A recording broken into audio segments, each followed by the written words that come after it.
Welcome to the American Academy of Grief Counseling's Videogram on restoring intimacy after trauma. And this video is in relation to any of the stress management courses that we might have on PTSD, any of our grief programs, and any of our crisis intervention courses or programs that any of you might be enrolled in, or for anyone who may have gone through extreme trauma, sexual trauma of some type, of some horrible type of abuse, and are having difficulty understanding intimacy again, or trying to enter into a relationship either at the filial level or at a sexual level itself. And it can be very, very difficult because trauma and abuse itself harms intimacy. This type of trauma, especially if it's unprocessed, it's dissociated, never is able to find its proper place within the brain. It's not able to form properly in our subconscious. And it can also create within us, or those who have suffered this type of abuse, difficulty in ever loving again because love has been distorted. Love has been perverted. So this type of trauma distorts the intimacy that is found within the sexual act. And it creates a barrier for individuals to ever love again. So there are many obstacles to intimacy because of this. A lot of the reasoning behind it is due to a lack of trust. Maybe an individual trusted a family member and they were abused. Or maybe someone dated someone for a few months and they were abused. Or maybe someone met someone at a social setting and that person betrayed them. And now they have fears of trusting anyone they meet.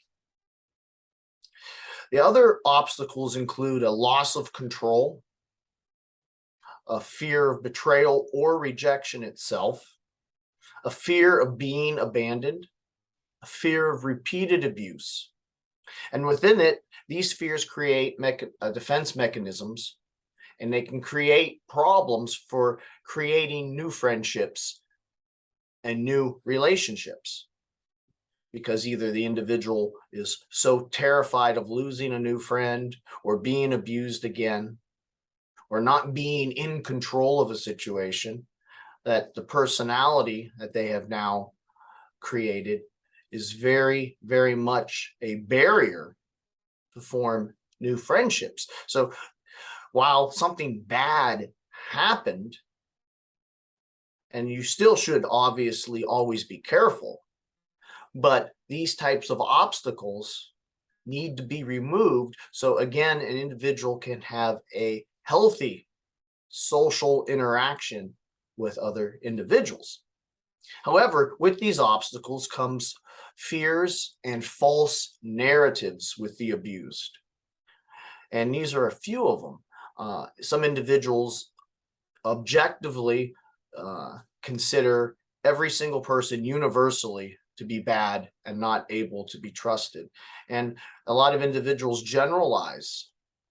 They were abused by, say, a man, that all men are bad, that all men are going to hurt me, especially maybe a younger woman or a girl who's been abused multiple times and that's all she has ever seen.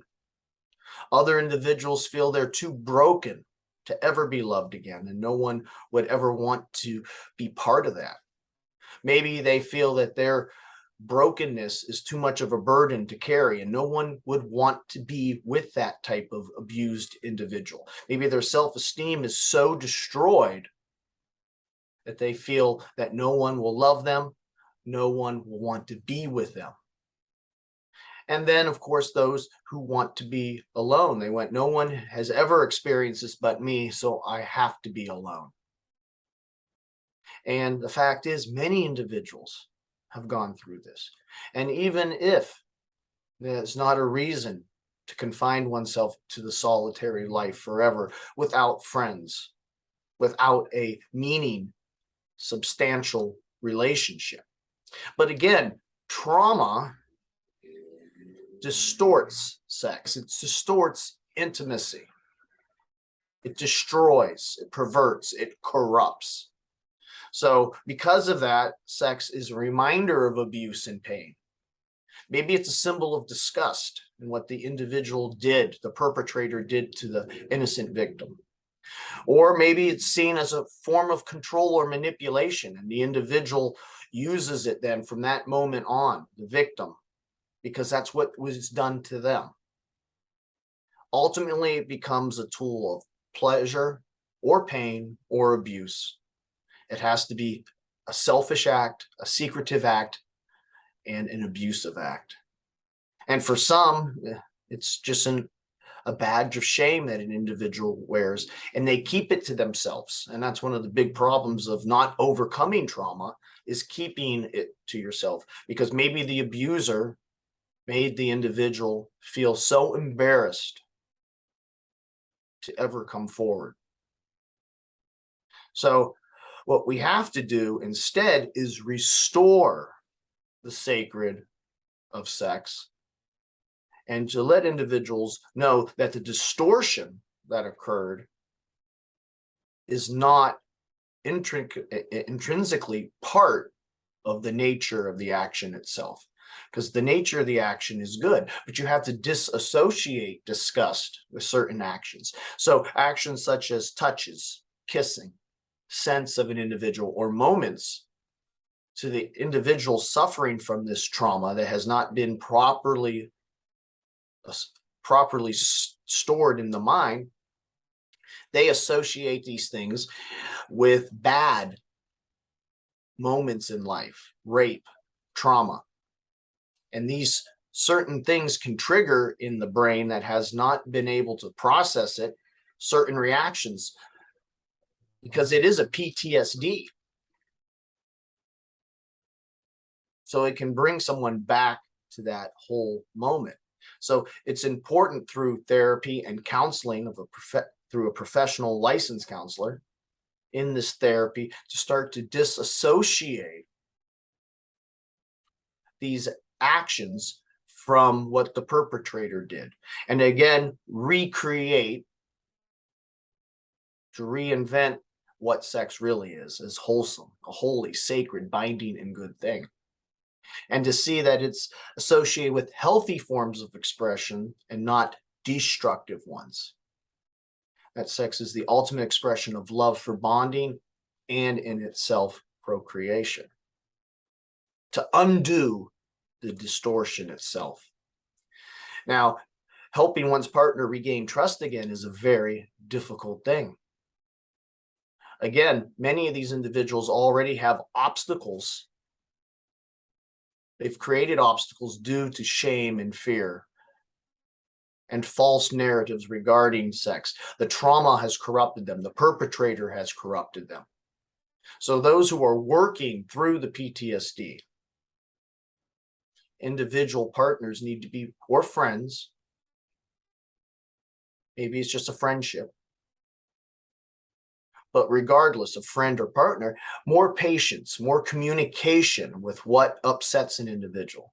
Understanding that a certain touch may trigger PTSD, and understanding why a person responds a certain way, that it's their defense mechanism. Don't take it personal. Don't allow it to push you away from that individual. And whether it's purely friendship or relationship, being there, listening, showing compassion, helping the individual through this issue of trauma, and helping them again to see that friendship and trust is something that can happen. An intimate relationship of some type can again occur in itself. So I feel really horrible for those who have gone through trauma.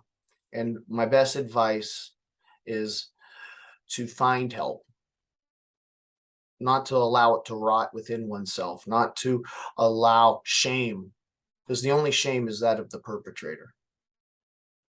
Victims need help. And usually when it comes to through unprocessed trauma, there is PTSD.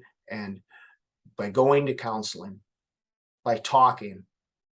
That's the first step to opening again a way to communicate, to trust, and to redefine the action that occurred in a healthy and wholesome way. Below are our links for grief counseling, stress management, and crisis intervention. Our phone is 330-652-7776, and our email is info@aihcp.org. A lot of the information found is from the Post-Traumatic Stress Disorder Sourcebook, which is part of SM580. So if you're taking that course, this was based primarily off of that particular chapter. I'd like to thank you for listening and have a good day.